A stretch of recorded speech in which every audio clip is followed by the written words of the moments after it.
Hey, this is Heather from the Renaissance English History Podcast, and this is your Tudor Minute for June the 5th. Today is the anniversary of the death of Orlando Gibbons, a famous composer of madrigals in 1625. One of the most versatile English composers of his time, Gibbons wrote a large number of keyboard works, around 30 fantasias for viols and a number of madrigals, the best known being The Silver Swan, and many popular anthems, all to English texts. In the 20th century, Gibbons's work found a renewed interest thanks to the championing of it by Glenn Gould. He was the famous pianist. Gould wrote of Gibbons's hymns and anthems, quote, "Ever since my teenage years, this music has moved me more deeply than any other sound experience I can think of." In one interview, Gould compared Gibbons to Beethoven and Webern. He said, "Despite the requisite quota of scales and shakes in such half-hearted virtuoso vehicles as the Salisbury Galliard, one is never quite able to counter the impression of music of supreme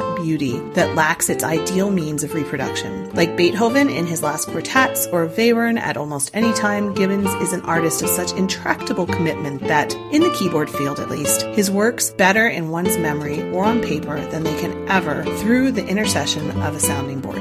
Gibbons' death on the 5th of June, 1625, is regularly marked in King's College Chapel, Cambridge, by the singing of his music at evensong. That's your Tudor Minute for today. Remember, you can dive deeper into life in 16th century England through the Renaissance English History Podcast at englandcast.com, where there is a ton of information on Tudor music.